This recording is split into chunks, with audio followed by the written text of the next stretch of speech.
welcome to another episode of Junk Journal Snacks. This is Barbara from Vienna, Austria, and today I wanted to work with some jelly plate prints that I had just done a few hours before filming this video. I experimented using some acrylics and adding also some distress oxides that I had just received. I finally purchased some colors which I haven't had, so I don't have a lot of distressed inks. I just have the the vintage photo, the tea dye, and maybe one or two others, but that's it. So I wanted some colors, so I was really enjoying experimenting with those. Here you see these are the ones I actually started out with. I wanted like some really bold kind of stamping, I guess, and I will show you what I used to get those in a moment here. So I had so much fun. It was very messy again, and I had a lot of fun though. I had no idea what was gonna come out.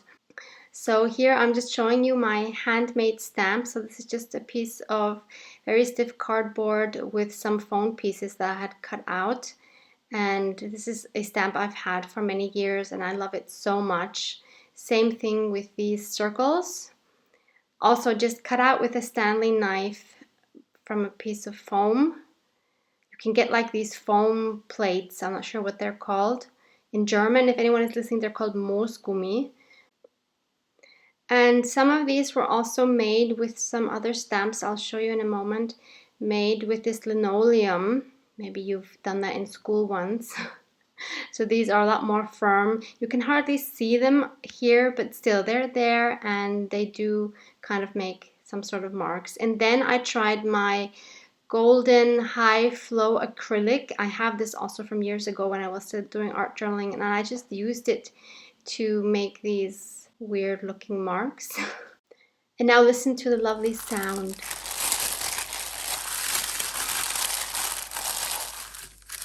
Isn't that a beautiful sound? So my idea was to use one of these in my journal as a background, not really knowing what else to do with that page then once that background is on, but that was the first idea. So as always, I'm working in the beautiful journal from Nadia. Her Instagram is as always linked down below. And this was the page I was going to work on, the one on the left. So I thought I was going to glue that down there, and then I saw it in my journal and I thought, whoa, this is way too loud for this journal. And so I decided instead I would try working with this one. So I cut it down, or actually I tore it with my tearing ruler. And I wanted to add some stamping. So this is one of my favorite stamps.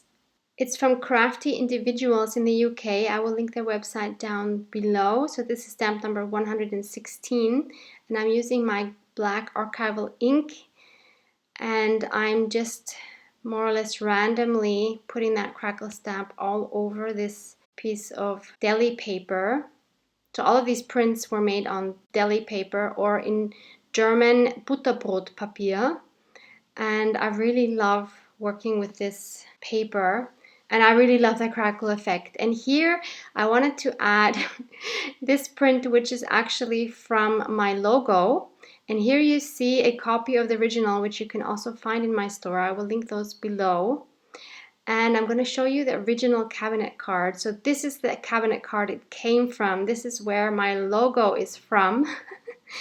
And yeah, you see it's a photo that was made in a studio in Vienna, and here's the beautiful backside. So I have some digitals with a whole bunch of backsides of these beautiful cabinet cards as well. I will link those down for you in the description box as well, in case you want to check those out.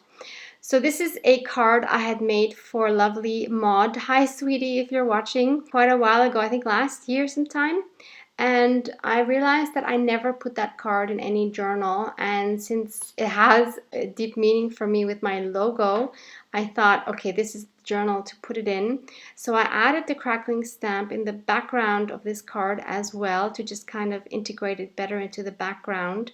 And now I'm taking my beloved box of scraps and I'm going to frame it with some scrap pieces. So this is something I like doing. This is like my go-to way of collaging, when I just want to kind of like chill and have an easygoing collage, I will take a focal point and then just collage around the edges. That always works, and it's a really simple way of collaging. So if you are new to collaging or if you struggle, try that. Take a big focal point, it doesn't have to be a square, it could be anything, and then frame it with smaller pieces.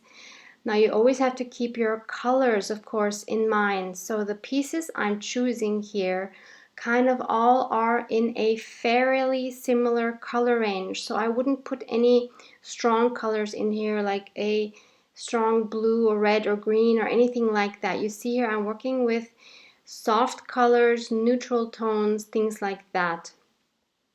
Now the yellow I added because you see she has this sun behind her head. I wanted to kind of bring that out more, so I wanted to use more yellow in my surrounding scraps.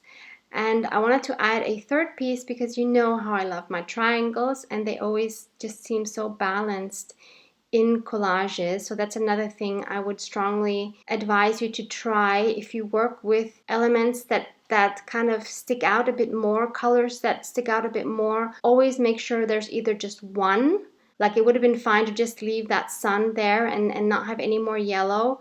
Or if you're going to use that color again, make sure it's in odd numbers, and 3 is usually the best one, otherwise it just gets too busy. So then I thought I would add another yellow thing. So I had this scrap piece here. It's from a Tim Holtz paper.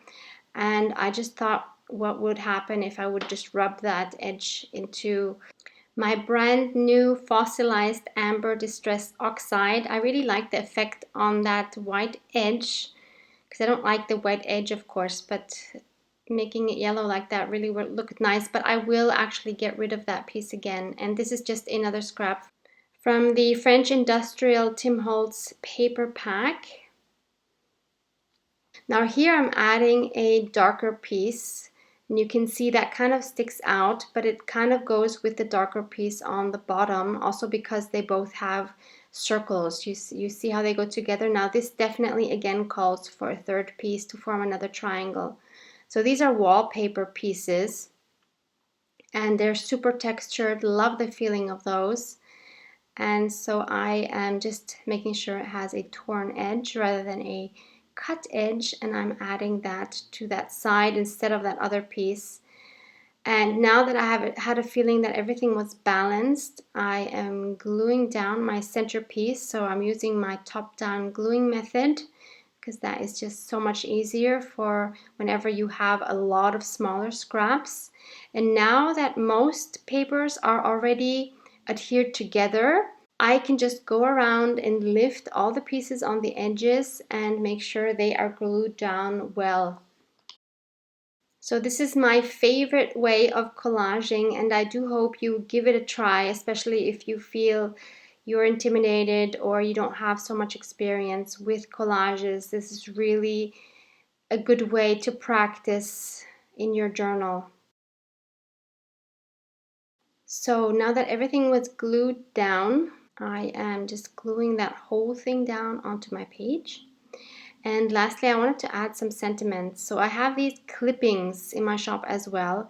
And first, I wanted to use these because I have them both in like this yellow and blue, and I have the same clippings in the beige. The yellow, of course, didn't work because it would have added more yellow elements, disturbing my yellow triangle. So instead, I went for the beige ones.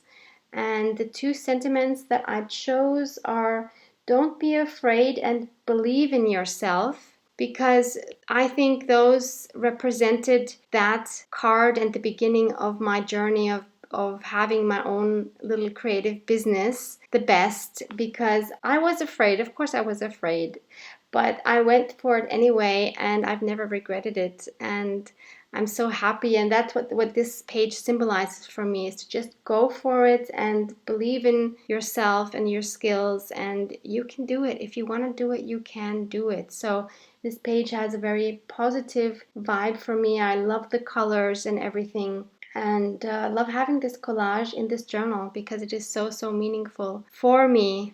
So here I'm flipping back through to the beginning. You can see some more of my previous pages that I've done with all my ASMR videos. I will link those down below for you, the playlist, both with the voiceovers and the ones that are silent. And I'm sorry for everyone who has enjoyed watching my silent ASMR videos. I'm sorry that I can't be doing those anymore. There just wasn't enough interest. So thank you so much for watching and hanging out with me. Love you guys. Mwah! Mwah!